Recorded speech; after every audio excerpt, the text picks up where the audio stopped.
राधे राधे। जय श्री कृष्णा। एकादशी महात्म्य कथा की जय। प्रेम से बोलिए मोक्षा एकादशी की जय। मार्गशीर्ष शुक्ल पक्ष की मोक्षा एकादशी का महात्म्य।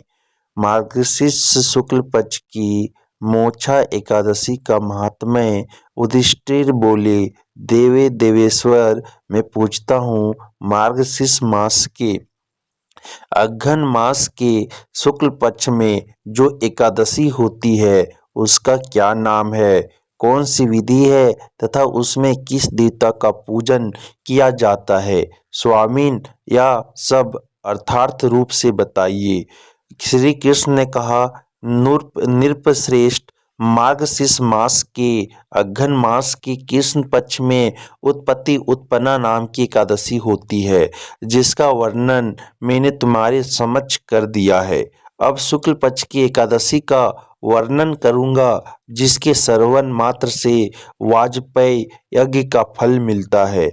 उसका नाम है मोक्षा एकादशी, जो सब पापों का अपहरण करने वाली है। राजन, उस दिन अतन पूर्वक तुलसी की मंजरी तथा धूप दीप से आदि से भगवान दामोदर का पूजन करना चाहिए। पूर्वोक्त विधि से ही दशमी और एकादशी के नियम का पालन करना उचित है। मोक्षा एकादशी बड़े बड़े पातकों का नाश करने वाली है। उस दिन रात्रि में मेरी प्रसन्नता के लिए नृत्य, गीत और स्तुति के द्वारा जागरण करना चाहिए। जिसके पितृ पापवश नीच ओनी में पड़े हो, वे इसका पुण्य दान करने से मोक्ष को प्राप्त होते हैं। इसमें तनिक भी संदेह नहीं है।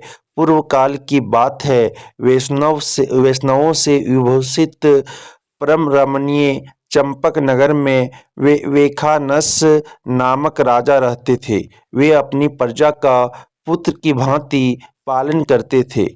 इस प्रकार राज्य करते हुए राजा ने एक दिन रात को स्वप्न में अपने पितरों को नीच ओनी में पड़ा हुआ देखा। उन सबको इस अवस्था में देखकर राजा के मन में बड़ा विस्मय हुआ और प्रायतः काल ब्राह्मणों से उन्होंने उस स्वप्न का सारा हाल कह सुनाया। राजा बोले, ब्राह्मणों, मैंने अपने पितरों को नरक में गिरा देखा है। वे बारंबार रोते हुए मुझसे यूं कह रहे हैं थे कि तुम हमारे तनुज हो, इसलिए इस नरक समुद्र से हम लोगों का उद्धार करो। दिव्यवरों, इस रूप में मुझे पितरों के दर्शन हुए हैं। इससे मुझे चैन नहीं मिलता। क्या करूं, कहाँ जाऊं? मेरा हृदय रुंधा जा रहा है।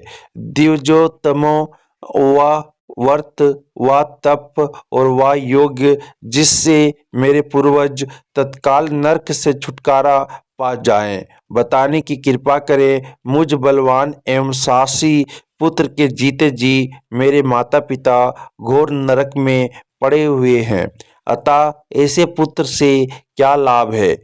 ब्राह्मण बोले, राजन, यहाँ से निकट ही पर्वत मुनि का महान आश्रम है।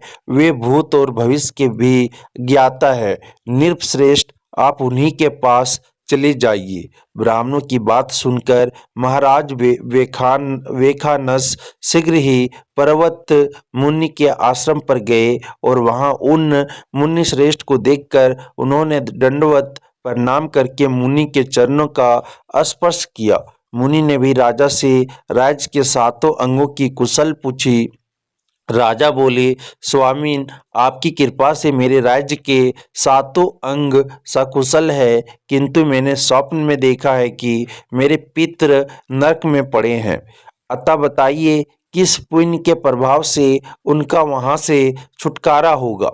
राजा की यह बात सुनकर मुनिश्रेष्ठ पर्वत एक मुहूर्त तक ध्यानस्थ रहे। इसके बाद वे राजा से बोले, महाराज, मार्गशीर्ष मास के शुक्ल पक्ष में जो मोक्षा नाम की एकादशी होती है, तुम सब लोग उसका व्रत करो और उसका पुण्य पितरों को दे डालो। उस पुण्य के प्रभाव से उनका नरक से उद्धार हो जाएगा। भगवान श्री कृष्ण कहते हैं, युधिष्ठिर मुनि की यह बात सुनकर राजा पुनः अपने घर लौट आए। जब उत्तम मार्गशीर्ष मास आया तब राजा वेखानस ने मुनि की कथानुसार मोक्षा एकादशी का व्रत करके उसका पुण्य समस्त पितरों सहित पिता को दे दिया। पुण्य देते ही क्षण भर में आकाश से फूलों की वर्षा होने लगी। वेखानस के पिता पितरों सहित नरक से छुटकारा पा गए और आकाश में आकर राजा के प्रति यह पवित्र वचन बोले, बेटा तुम्हारा कल्याण हो। या कहकर वे स्वर्ग में चले गए। राजन, जो इस प्रकार कल्याणमयी मोक्षा एकादशी का व्रत करता है उसके पाप नष्ट हो जाते हैं और मरने के बाद वह मोक्ष प्राप्त कर लेता है। यह मोक्ष देने वाली मोक्षा एकादशी मनुष्यों के लिए चिंतामणि के समान समस्त कामनाओं को पूर्ण करने वाली है। इस महात्म्य के पढ़ने और सुनने से वाजपेयी यज्ञ का फल मिलता है। इति श्री एकादशी इति श्री मोक्षा एकादशी व्रत कथा समाप्तम।